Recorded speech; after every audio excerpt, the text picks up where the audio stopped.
vida do pastor Adão. Obrigado, pastor, por mais uma vez nos ceder essa tão honrosa oportunidade de poder cooperar com o Ministério Hope. Deus abençoe sua esposa, a pastora Ruth. Deus abençoe ao corpo de obreiros dessa igreja. Seja Deus louvado pela vida de todos nessa noite. Eu gostaria que você pegasse a sua Bíblia, por favor. O Evangelho é de Jesus, mas quem escreve é Lucas. Lucas, capítulo de número 10, e o versículo de número 30. Evangelho de Jesus, segundo escreveu Lucas, capítulo de número 10, e o versículo de número 30. Bendito seja o nome de Jesus. Lucas capítulo 10, versículo 30, está escrito assim: E Jesus prosseguiu dizendo: Certo homem descia de Jerusalém para Jericó, e veio a cair em mãos de salteadores, os quais, depois de tudo lhe roubarem e lhe causarem muitos ferimentos, retiraram-se, deixando semi-morto. Casualmente descia um sacerdote por aquele mesmo caminho, e vendo-o, passou de largo. Semelhantemente, um levita descia por aquele lugar, e vendo-o, também passou de largo. Certo samaritano que seguia o seu caminho, passou-lhe perto, e vendo-o, compadeceu-se dele. Chegando-se, atou-lhe os ferimentos, aplicando-lhes óleo e vinho, e colocando-o sobre o seu próprio animal, levou-o para uma hospedaria e tratou dele. No dia seguinte, tirou 2 denários e os entregou ao hospedeiro, dizendo: Cuida deste homem, e se alguma coisa gastares a mais, eu te pagarei quando voltar. E você diz amém. Os que podem se assentar, por favor.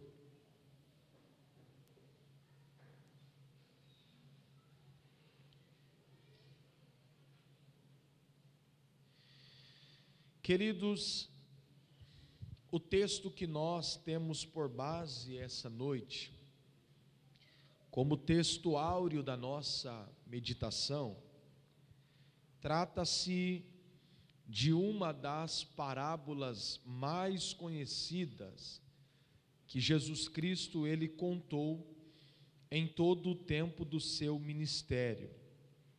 Todos nós somos sabedores que Jesus, como príncipe e maior de todos os pregadores, Jesus sempre se utilizava deste método chamado parábola para transmitir a sua pregação, porque parábola nada mais é do que uma pequena narrativa, onde se usa alegorias para transmitir algumas lições, sejam elas morais ou espirituais. Então Jesus sempre se utilizava de parábolas para ensinar a sua pregação. Haja vista que todos que lhe ouviam, do mais estudado ao menos favorecido, todos conseguiam perfeitamente entender a mensagem que Jesus Cristo queria lhes ensinar. Então, por isso, Jesus pregava algumas vezes por parábolas.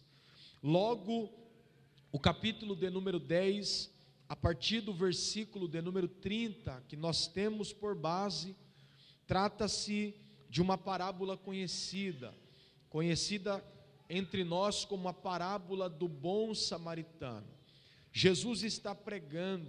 Se você ler os versículos acima, Jesus Cristo, ele estava pregando, ministrando, e de repente Jesus, ele é interrompido por um doutor da lei, que se levanta no meio da sua prédica, no meio da sua ministração, e esse doutor da lei vai fazer para Jesus uma pergunta retórica. Pastor, por que uma pergunta retórica? Porque ele já sabe da resposta. Ele faz uma pergunta a Jesus e, segundo a Bíblia, o desejo era colocar Jesus à prova. E a pergunta deste doutor da lei para Jesus foi: Jesus, o que eu devo fazer para herdar a vida eterna? O que eu devo fazer para herdar a vida eterna? É claro que nós estamos falando de um doutor da lei, alguém que conhece, alguém que era estudado, alguém que conhecia o vernáculo. Então, por isso eu disse que era uma pergunta retórica. Ele já sabia da resposta, mas com a intenção de pegar Jesus em suas próprias palavras, ele faz a Jesus esta pergunta: Senhor, o que eu devo fazer para herdar a vida eterna? Jesus então olha para aquele homem e diz para ele o seguinte: o que está escrito na lei? Mas não só isso, Jesus olha para ele e ainda diz: como você interpreta a lei? Percebeu? Jesus primeiro pergunta para ele o que estava escrito, e agora Jesus pergunta para ele como ele interpretava o que estava escrito. O que Jesus estava tentando ensinar àquele doutor da lei é que, se ele interpretasse a lei de forma correta, ele jamais estaria fazendo aquela pergunta para Jesus. Só que ele é um doutor da lei, e como eu disse, ele conhece a letra, ele conhece a lei. Logo ele olha para Jesus e começa a responder dizendo: amarás ao Senhor teu Deus de todo o teu coração, de toda a tua alma, de toda a tua força, e ao teu próximo como a ti mesmo. Esse versículo aí, ele está envolto de amor. Perceba aqui a resposta do doutor da lei. Ele diz o seguinte: o que está escrito na lei é: amarás ao Senhor teu Deus e ao teu próximo como a ti mesmo. Então o texto ali, gente, está falando de amor. A ideia central ali do versículo é o amor. E aí Jesus então vai olhar para ele e vai dizer o seguinte: respondeste bem, respondeste corretamente, vai, faze isto e viverás. E é isso que me cativa. Por quê? Porque Jesus olha para esse doutor da lei, pastor Adão, e diz para ele o seguinte: faze isto. Isto o quê? O que ele havia acabado de recitar: amarás ao Senhor teu Deus, amarás ao teu próximo como a ti mesmo. Então o que Jesus está dizendo é: faze isto e viverás. Faze isto o quê? Prega? Não. Faze isto o quê? Canta? Não. Faze isto o quê? Lidera? Não. O que Jesus está dizendo é: faze isto, ama, tenha amor no coração e viverás. O que Jesus está tentando ensinar para nós é que no reino de Deus não vive quem prega. No reino de Deus não tem vida quem canta simplesmente. Não. No reino de Deus vive ou tem vida quem ama, quem tem amor no coração. Por quê? Porque não adianta pregar e não ter amor no coração.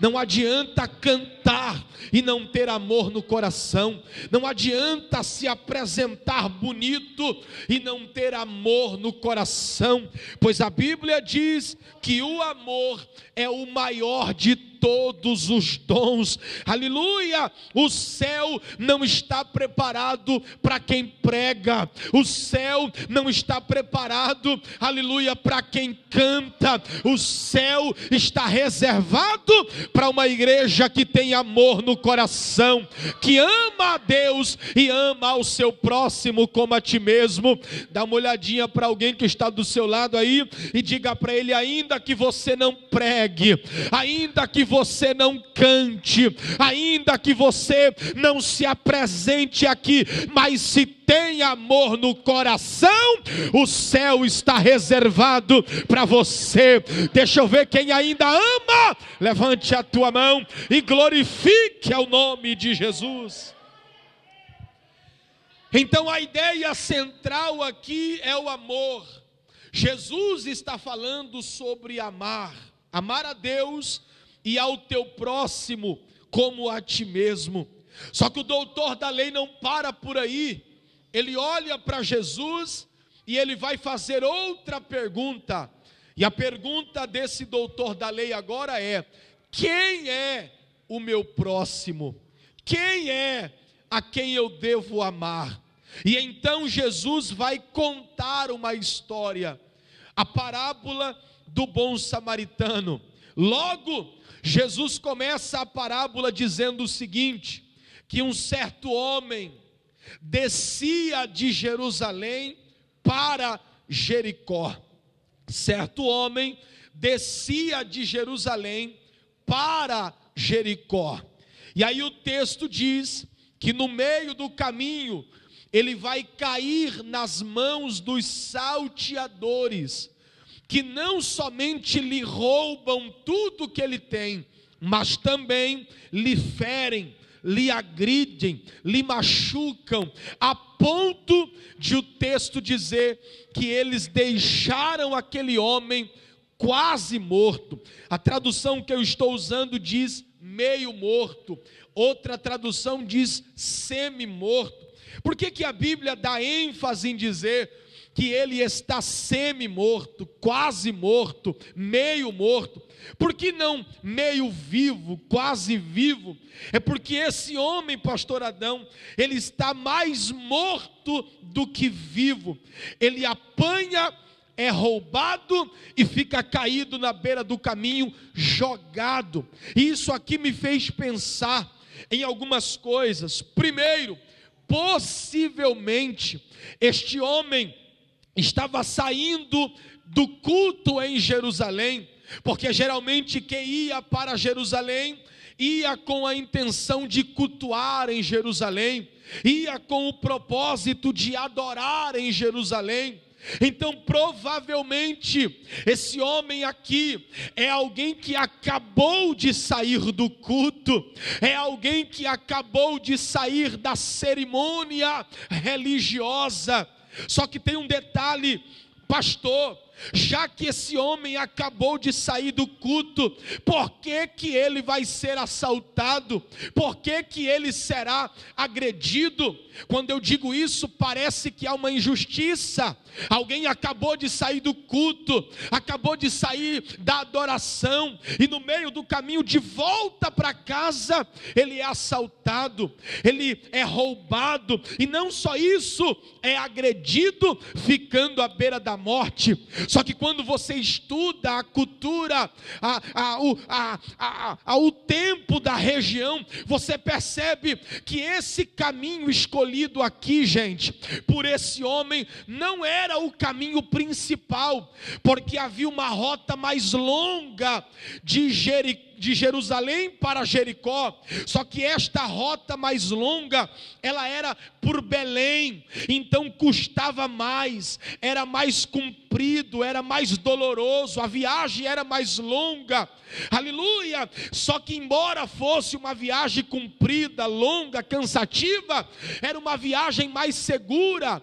Esse caminho aqui de Jerusalém para Jericó é um corta-caminho, era um caminho perigoso, rochoso, com curvas sinuosas, aonde era o lugar perfeito para os salteadores, aleluia, ficarem escondidos atrás das rochas, aguardando os viajantes passarem para fazer o que eles estão fazendo com este homem. Pastor, então aonde é que está o problema? Pega isso aqui, irmãos. Alguém acabou de sair do culto lá em Jerusalém, alguém acabou de adorar a Deus em Jerusalém, só que o problema não é o momento que eu estou em Jerusalém, o problema não é o tempo que eu estou cultuando em Jerusalém, o problema é quando eu saio de Jerusalém, porque todos nós, daqui a pouco o culto acaba e nós temos que voltar para casa, e a preocupação de Deus não é enquanto você está aqui, a preocupação de Deus é que caminho você vai tomar quando sair de Jerusalém. É aqui que está o problema é que tem gente que vem para Jerusalém, cultua em Jerusalém, adora em Jerusalém, presta sacrifício em Jerusalém, mas quando sai de Jerusalém, escolhe o caminho errado, e geralmente, aleluia, os caminhos errados, eles arrancam de nós o que Jerusalém acabou de ministrar em nosso coração. Deus te trouxe aqui esta noite para dizer: você está em Jerusalém, adorando em Jerusalém, glorificando em Jerusalém, mas quando sair da porta de Jerusalém para fora, não escolha o caminho errado, continue com o teu coração voltado para o caminho de Jerusalém. Olha para alguém que está do seu lado e diga: o problema não está aqui, o problema está da porta para fora. Que caminho você escolhe para trilhar quando você sai de Jerusalém? E aí o texto diz, irmãos, que ele sai de Jerusalém e pega o caminho mais fácil, pega o caminho mais curto. Só que aí o texto diz que no meio do caminho ele é assaltado, ele é roubado e ele é ferido, e eles deixam aquele homem à beira da morte. Só que o que me dói é o que Jesus vai falar agora. Por quê? Porque Jesus, ele vai introduzir dentro da história um sacerdote. E cá para nós, irmãos, eu não sei se vai dar para dar glória a Deus com isso aqui agora, mas é a única vez que Jesus vai falar contra um sacerdote. É a única vez que Jesus vai se referir de forma pejorativa a um sacerdote. Só que cá para nós, Jesus condena a atitude do sacerdote, mas não fala o nome do sacerdote. Percebeu? Jesus vai falar de forma pejorativa contra o sacerdote, mas não vai dar nome para o sacerdote. Por quê, pastor? Quem sabe para ensinar uma geração aí, que hoje há uma geração que criou autoridade, sabe Deus da onde? Para falar de sacerdote, para criticar sacerdote, para andar com o nome de sacerdote na rede social, falando para um e para outro. Jesus está dizendo: se nem ele mesmo citou o nome do sacerdote, quem sou eu e quem é você para querer apontar sacerdote? Jesus vai colocar um sacerdote na história, e aí ele diz que o sacerdote, gente, isso me dói, porque o sacerdote vai descer por aquele mesmo caminho, o sacerdote vai passar pelo mesmo caminho. E aí Jesus diz que ao vê-lo, então ele viu, ao ver aquele homem caído, quando eu acho que o sacerdote vai parar, estender a mão, ajudá-lo, Jesus diz que ele passou de largo. Sabe o que é isso? Ele muda de calçada, ele vai para o lado oposto, e isso me dói. Por quê, pastor? Porque nós estamos falando de um sacerdote, alguém que acabou de sair da cerimônia religiosa, alguém que acabou de prestar um culto, de ministrar no templo, e ele vem pelo caminho aonde aquele homem estava caído, e ao vê-lo, ele não para, ele não presta socorro, ele não presta ajuda. Já está errado, porque Jesus disse que aquele que sabe fazer o bem e não faz, está errando, está pecando. Ele não para, ele não estende a mão. E a minha pergunta para o texto é: por que o sacerdote não parou? E aí Deus falou no meu coração: sabe por que ele não parou? Porque ele entendeu que aquele homem estava morto, e ele, como sacerdote, não podia tocar em nada que estivesse morto. Pastor, e por que ele não parou? Por que ele não socorreu? Porque ele pensou assim: se eu tocar nesse homem, ainda que ele tenha um pingo de vida, mas alguém passar e me ver tocando nele, vai dizer: ih, o sacerdote está tocando em coisa morta. Então, para preservar a minha posição, o meu status, para preservar a minha posição lá no templo, eu prefiro mudar de calçada. E isso me dói. Por quê? Porque nós precisamos tomar o cuidado de não se preocuparmos somente com a religiosidade e não esquecermos de prestar amor, prestar, aleluia, socorro a quem precisa. O problema é que nós estamos, vai doer, mas eu vou ter que falar. O problema é que nós estamos vivendo o tempo dos artistas da igreja, dos artistas espirituais. Como assim, pastor? É que vem para o templo, presta um culto bonito aqui, se apresenta bonito ali, mas quando sai da porta para fora, não ajuda ninguém, não libera uma palavra para ninguém, não estende a mão para ninguém. Deus te trouxe aqui para te dizer: Jesus está voltando, e é tempo da igreja se levantar na terra e ajudar quem está caído do lado de fora. Olha para alguém que está do teu lado e diga: tem alguém na tua casa que precisa de você, tem alguém lá no teu trabalho que precisa de você, alguém caído, quase morto, à beira da morte. E o que nós temos feito para ajudar? Aleluia, mas aqui se apresentamos, aqui pregamos bonito, aqui temos a nossa liturgia. Só que Jesus está dizendo: evangelho não se revela no templo, evangelho se revela na rua, se revela no trabalho, se revela quando você sai para fora. Esse sacerdote, pastor Adão, não para. Sabe por quê? Porque ele estava mais preocupado com o templo e a sua liturgia do que na dor de quem está quase morrendo. Pergunta para alguém que está do seu lado: a dor do teu irmão te incomoda? Ou você é daqueles que dizem: não é comigo, hein? Não é comigo, não é eu que estou passando. Ei, irmãos, se a dor de alguém não me dói também, eu não estou vivendo o verdadeiro evangelho. Lembra? Foi Jesus quem disse: amar ao teu próximo como a ti mesmo. O sacerdote não para. E o pior, irmãos, é que Jesus vai dizer agora que um levita. Quem era o levita, pastor? Eram os cantores de hoje em dia? Claro que não. Os levitas naquela época eram os aspirantes ao ministério sacerdotal, eram os auxiliares do sacerdote, aqueles que ajudavam, que auxiliavam o sacerdote nos rituais do templo. E aí, escute isso, irmãos, Porque Jesus primeiro diz que o sacerdote não parou.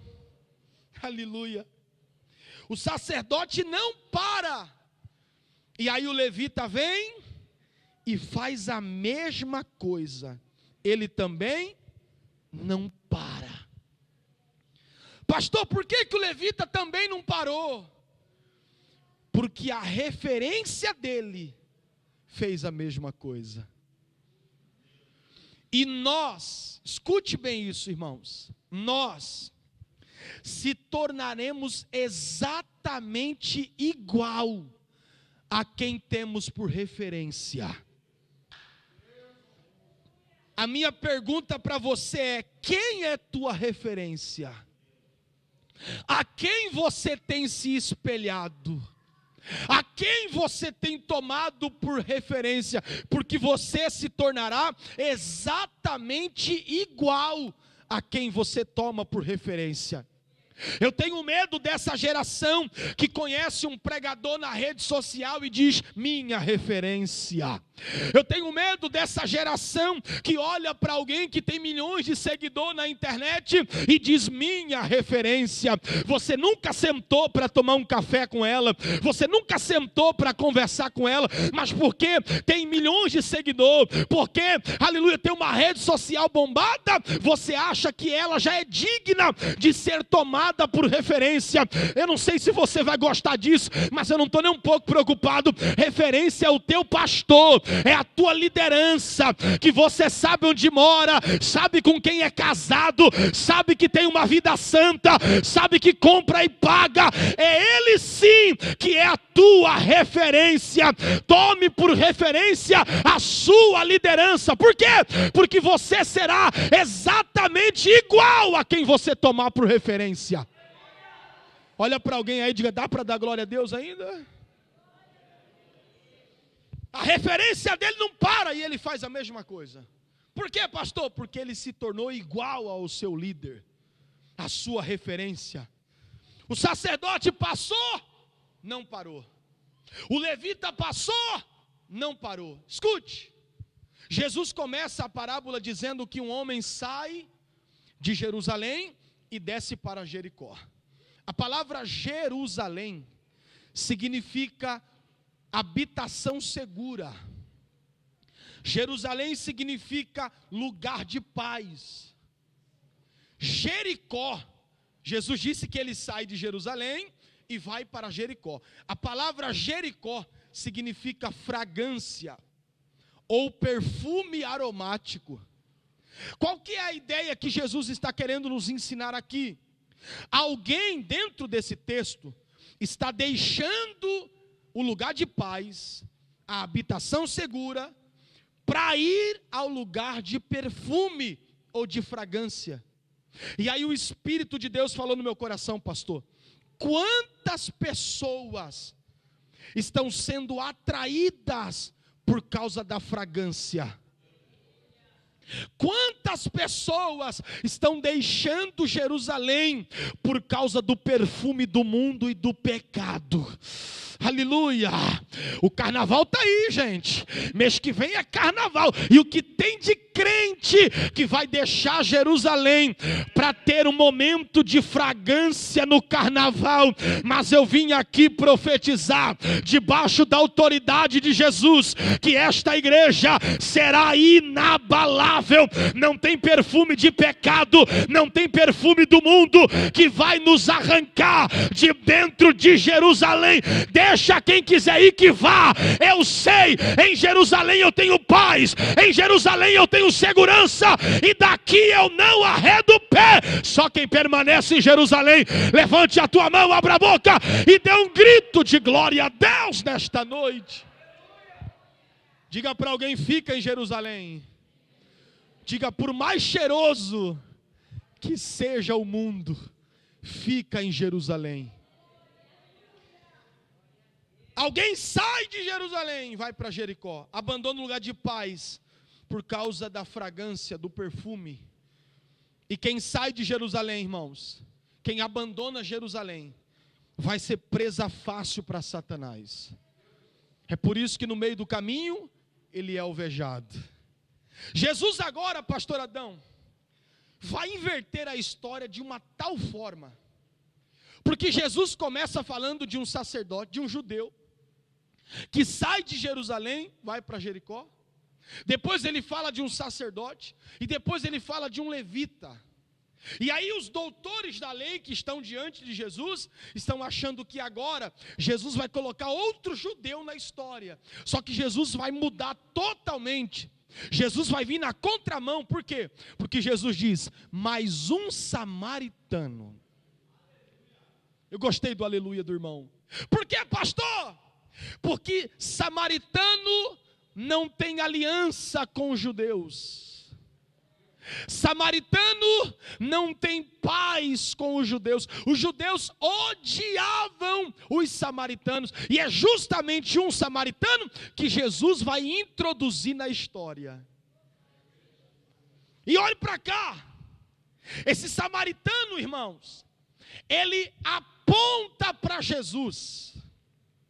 Este samaritano tipifica Jesus. Este samaritano representa Jesus. Pastor, como assim? Esse samaritano representa Cristo? Esse samaritano aponta para Jesus? Sim. É só nós observarmos as atitudes que ele teve. Vamos para a Bíblia? A Bíblia diz que o sacerdote passa e não para. O levita passa e não para. Ambos mudaram de calçada, foram para o outro lado. Aí Jesus diz, mais um samaritano que seguia o seu caminho. Aí Jesus vai dizer, primeira atitude que ele faz, e nenhum dos dois fizeram. Ele se aproximou. Ele chega perto do homem que estava caído. Ele se aproxima do homem que estava caído. Pastor, e isso aponta para Jesus? Claro, porque Jesus também se aproximou da humanidade caída. A Bíblia diz que todos pecaram e destituídos estão da glória de Deus. Não havia ninguém digno, não havia ninguém que estivesse pronto, preparado para fazer o que Jesus fez, mas ele decidiu se aproximar da humanidade caída. Olha para alguém que está do teu lado e diga, te alegra, Jesus se aproximou de você. Pastor, e aonde Jesus se aproximou de mim?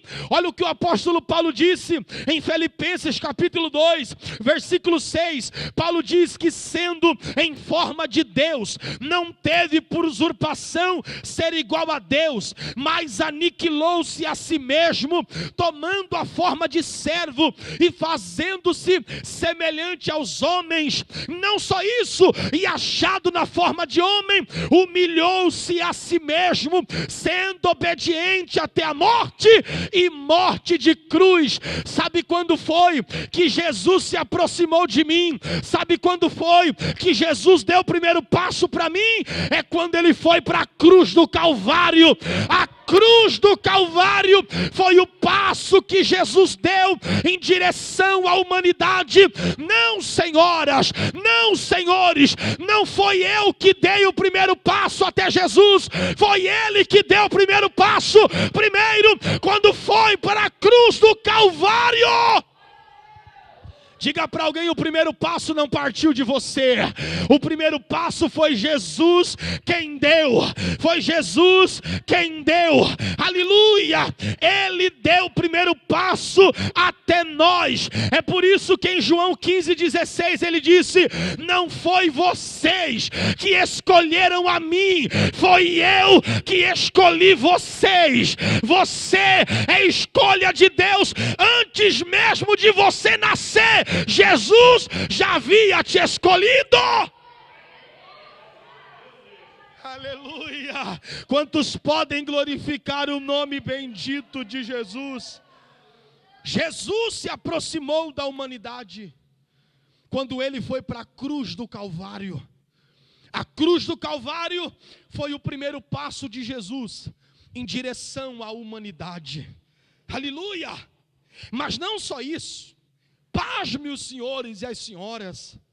Jesus vai dizer o seguinte, pastor Adão, que o samaritano, além de ele se aproximar, além de ele chegar perto do homem que estava caído, ele vai atar as suas feridas. Aleluia! Ele vai curar as suas feridas. Deixa eu te fazer uma pergunta aqui, irmãos. Quem é inteligente vai pegar isso aqui de primeira. Se eu estou vendo alguém caído no chão, e eu estou vendo os ferimentos dessa pessoa, o que eu tenho que fazer para chegar até as feridas dela? Eu tenho que me abaixar, eu tenho que me prostrar. Não dá para me chegar até a ferida de alguém que está caído no chão, ficando de pé, pastor. Eu tenho que descer, eu tenho que chegar até ela, estar ao mesmo nível que ela. Vê se isso não aponta para Jesus. Ele desceu ao nosso nível. Glória! Ele era santo, não tinha pecado, mas se fez pecador. Aleluia! Para quê, pastor? Para chegar ao nosso nível, para descer ao nosso nível. É por isso que Max Lucado diz que aquele que é santo se fez pecador, para que nós pecadores se tornássemos santo como ele é. Jesus desceu ao nosso nível. Aleluia. E olha que lindo, irmãos. Isso aqui é muito forte. Porque ele desce ao nível daquele homem, pastor, e ele ata as feridas daquele homem. Só que Jesus diz ainda que ele, colocando ele sobre o seu próprio animal. Então aquele homem, o samaritano, ele desce. Mas depois que ele desce até o nível de quem está caído, ele pega o homem que está caído e coloca sobre o seu animal.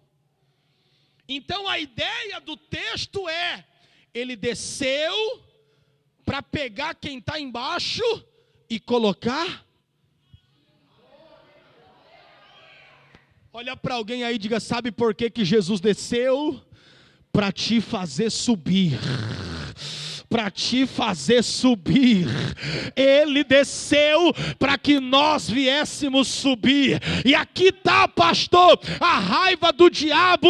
O diabo estava em cima, caiu. Nós estávamos caídos, mas vamos para cima, vamos subir, vamos para a Nova Jerusalém. Deixa eu ver quem pode adorar, deixa eu ver quem tem glória para dar. Ele desceu para nos fazer subir, aleluia. E ele pega aquele homem, gente, pega isso, cuida das feridas dele, sara as feridas dele.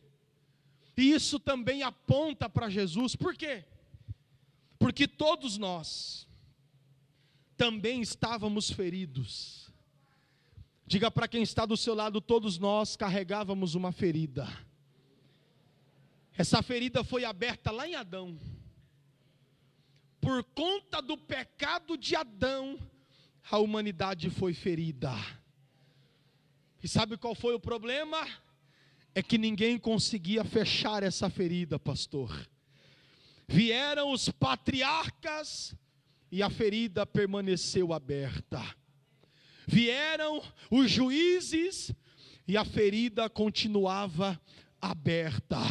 Vieram os profetas maiores, profetas menores, e eles não conseguiam sarar a ferida da humanidade. Vieram os sacerdotes, reis, vieram, aleluia, todos os grandes homens da Bíblia, e ninguém conseguia fechar a ferida que estava aberta. Mas Isaías 53, versículo 4, Isaías diz: verdadeiramente Ele Ele tomou sobre si as nossas enfermidades e as nossas dores levou sobre si. Aleluia! Ele foi ferido e oprimido de Deus. Mas pega isso para você encher esse lugar de glória. A nossa transgressão, a nossa iniquidade estava sobre ele, mas pelas suas pisaduras, eu, você, o pastor Adão, a pastora Ruth, toda a igreja Hope foi sarada. Foi sarada. A ferida que ninguém conseguia fechar, Jesus fechou ela lá na cruz do Calvário. Quem pode adorar? Quem pode adorar? A ferida foi sarada. Ele sarou as nossas feridas. Ele sarou as nossas dores pelo sacrifício na cruz do Calvário. Aquele homem não para por aí. Veja como Jesus fala dele, representado por aquele samaritano. Jesus diz que ele pega aquele homem, coloca no animal e leva ele para uma hospedaria. E quando ele chega na hospedaria, Jesus diz que ele tirou 2 denários. Cada denário equivalente a um dia, a diária de um dia. Se ele tirou 2 denários, ele estava pagando a diária daquele dia e do dia seguinte. Então qual é a ideia do texto, pastor? É que esse homem aqui, que estava caído e foi socorrido pelo samaritano, ele não tinha dinheiro, lembra? Ele foi roubado, ele foi assaltado, perdeu tudo. Então ele não tem dinheiro para pagar a conta. Mas o samaritano foi lá e pagou. Glória. Ele não tinha condição, mas o samaritano foi lá e pagou a dívida dele. Jesus também pagou a nossa dívida. Oracalabarachandaramahaya. Todos nós tínhamos uma dívida e nenhum de nós tínhamos condição de pagar, mas Jesus foi lá e pagou a dívida. Pastor, aonde é que Jesus pagou a dívida? Quando ele está pregado no alto do madeiro e ele grita: Tetelestai, Tetelestai, Tetelestai, a dívida está paga. E aí o apóstolo Paulo vai dizer em Colossenses capítulo 2, versículo 14: havendo riscado a cédula que era contrária a nós, a mim, a você, ele cravou ela na cruz. A dívida que a humanidade tinha foi paga por Jesus lá na cruz do Calvário. Você não deve mais nada.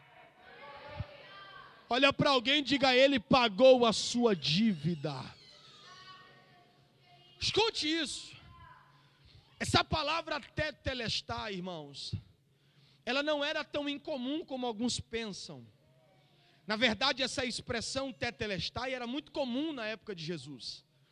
E ela tinha alguns significados.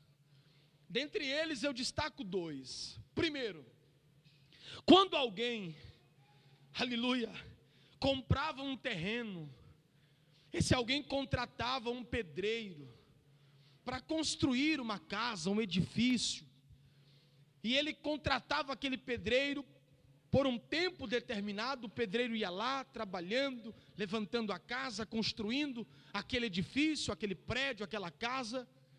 Só que quando o pedreiro, escute isso, quando o pedreiro terminava a construção, quando o pedreiro terminava aquela obra, ele chamava o proprietário da casa, da obra, e gritava para ele: tetelestai. E gritando tetelestai para o proprietário da obra, para o dono da obra, o pedreiro estava dizendo para ele: eu concluí o trabalho, eu concluí a obra, terminei, acabei, não tem mais nada para fazer. Então, quando Jesus, no alto do madeiro, ele grita para a humanidade, tetelestai, Jesus também estava dizendo, eu terminei a obra. Oh, glória a Jesus, eu acabei a obra. Foi difícil, foi trabalhosa, tive que sangrar no jardim do Getsemane, mas está concluído, está terminado, não tem mais nada para fazer, eu acabei a obra. O segundo significado dessa expressão tetelestai, quando alguém fazia um financiamento de um apartamento, de um carro, geralmente um carro financiado, ele nunca vem só, não é verdade? Ele sempre vem com uma Bíblia de 60 vezes, 48 vezes, e aí esse camarada que fazia o financiamento, seja do carro, seja de uma casa, todo mês, pastor Adão, ele pagava a fatura, ele pagava o boleto, todo mês, pagando, só que quando chegava na última prestação, na última fatura, no último boleto, ele ia até a concessionária, chamava o gerente da concessionária, jogava em cima da mesa, aleluia, o boleto e também o dinheiro da última fatura e dizia tetelestai. Quando ele dizia tetelestai, ele estava dizendo para o gerente daquela empresa, eu não te devo mais nada, eu paguei a minha dívida, você não pode mais me cobrar.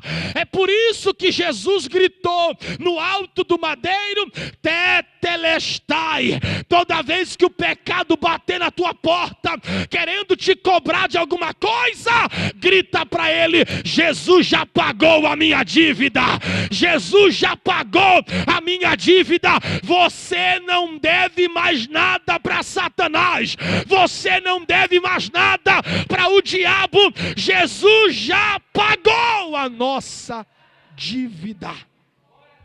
Diga para alguém, Jesus pagou a nossa dívida.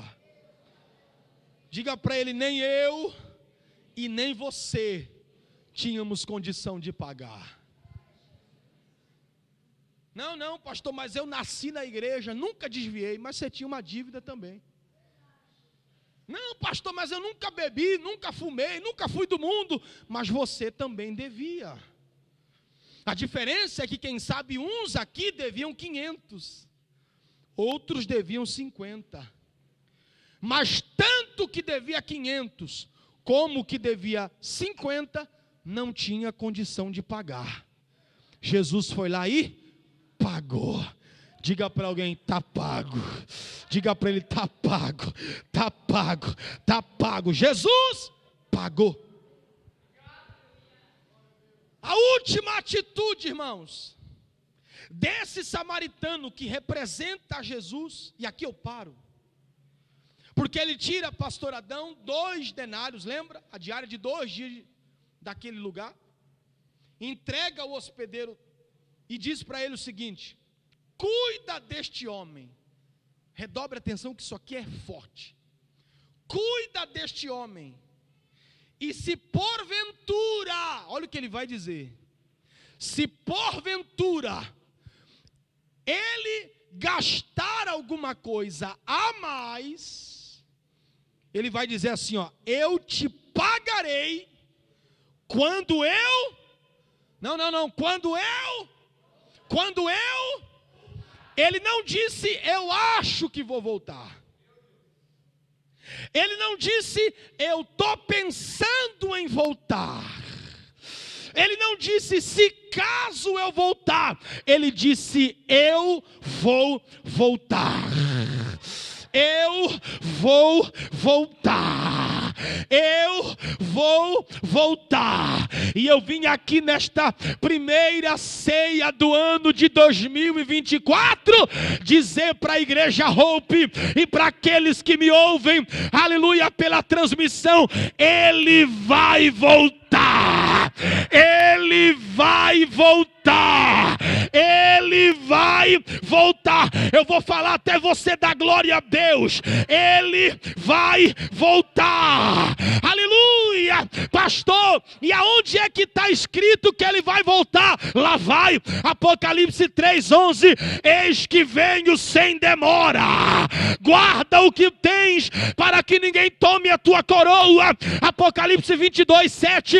Eis que venho sem demora. Bem-aventurado aquele que guarda as palavras da profecia deste livro. Apocalipse 22:12. Eis que venho sem demora, e comigo está o meu galardão para retribuir a cada um segundo as suas obras. Ele foi, mas ele voltará para buscar a sua noiva. Deixa eu ver quem está esperando. Deixa eu ver quem está aguardando. Olha para alguém aí e diga: essa é a nossa esperança.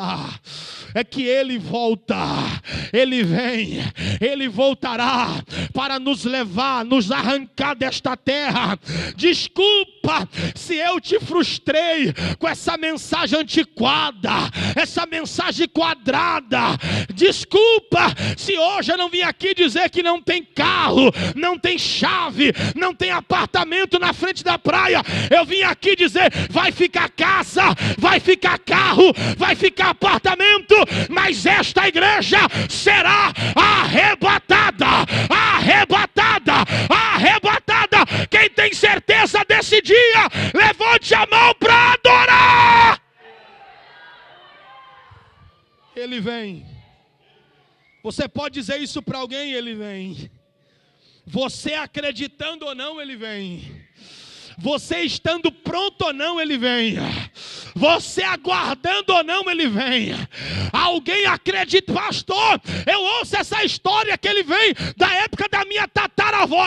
Mas eu vim aqui reafirmar: ele vai voltar. Ele vai voltar. Ele vai voltar. E pode ser hoje. Pode ser hoje. Diga para alguém: ele volta. Como está a tua vida? Se a trombeta tocar hoje, irmãos, como está o meu e o teu coração? Como está a minha e a sua vida? Escute isso e eu encerro, irmãos. Quando ele voltar, ele enxugará. Eu não consigo entender crente que não dá glória a Deus com uma mensagem dessa. É aqui que está pautada a nossa raiz, irmãos, é na volta dele. Se eu não soubesse, se eu não tivesse certeza, pastor Adão, que ele viria, eu não estaria aqui hoje. Mas como eu tenho certeza que ele vem, eu estou aqui aguardando ele, esperando por ele, dizendo: Maranata, hora vem. Senhor Jesus, Maranata, hora vem. Ele voltará. Estão querendo distorcer essa verdade, mas ele vai voltar. E agora pega isso aqui. Allan Kardec nasceu, viveu, cresceu, morreu e não vai voltar. Buda, o pai dos budistas, nasceu, cresceu, viveu, morreu, mas também não vai voltar. Joseph Smith, o pai dos mormons, nasceu, cresceu, viveu, morreu, mas também não vai voltar. Maomé, o pai do islamismo, cresceu, viveu, morreu, mas também não vai voltar. Charles Taze Russell, o pai dos testemunhas de Jeová, nasceu, viveu, cresceu, morreu, mas também não vai voltar. Agora Jesus nasceu, aleluia, viveu, cresceu, morreu, ressuscitou ao terceiro dia e breve voltará, breve voltará, eu vou deixar você adorar. Só quem tem certeza que ele vem, abre a boca e por um minuto exalte a Jesus agora. Por um minuto exalte a Jesus agora. Por um minuto glorifique a Jesus agora, porque Ele vem. Se coloque de pé.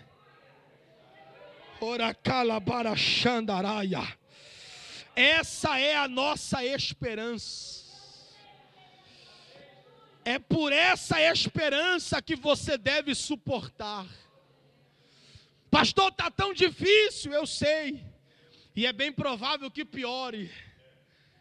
Mas fica tranquilo, tudo isso vai passar. Lá não haverá choro, glória. Lá não haverá morte, oh glória. Lá não haverá dor, não haverá sofrimento. Então suporta as dores deste século, porque aquilo que você sofre aqui não dá para comparar com a glória que está reservada para você. Levante as suas mãos aos céus agora. Oh, aleluia.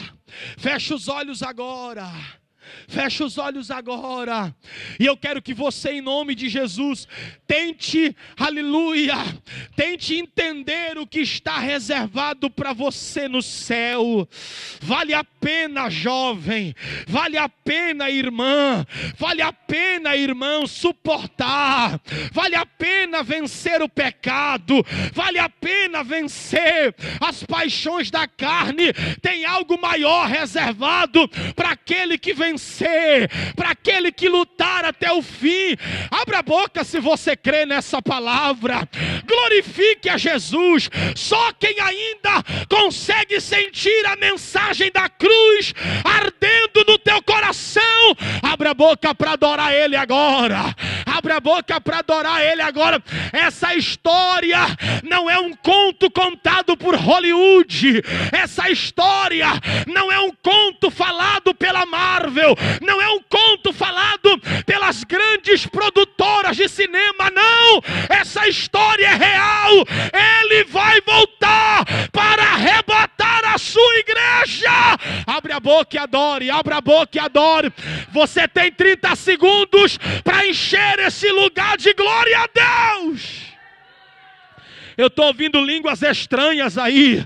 É alguém que ainda ama o céu. É alguém que ainda tem desejo de ir para o céu. Ah, se você quer ficar aqui, pode ficar. Se você quer construir palácio aqui, pode construir. Eu sei para onde eu vou. Eu vou para Nova Jerusalém. Quem vai comigo adora.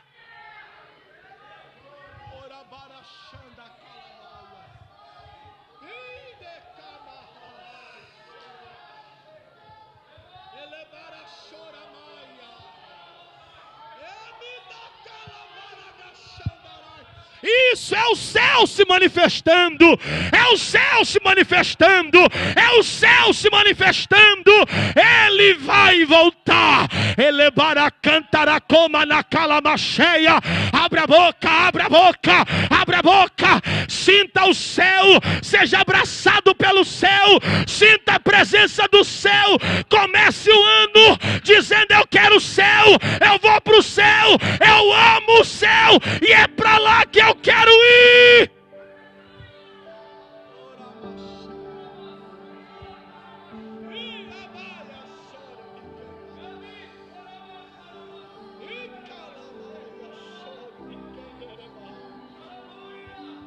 Dá um abraço nessa pessoa que está do seu lado. Oh, glória a Jesus. Se você pode orar por ela por 30 segundos, faça isso. Abrace ela, diga para ela: vai valer a pena. Diga para ela: vai valer a pena. Vai valer a pena renunciar aqui. Vai valer a pena chorar aqui. Vai valer a pena se privar de algumas regalias aqui.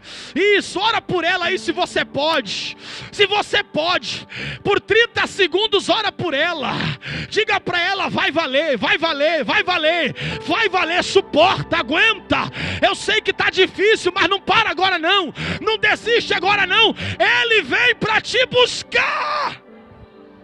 Deus abençoe.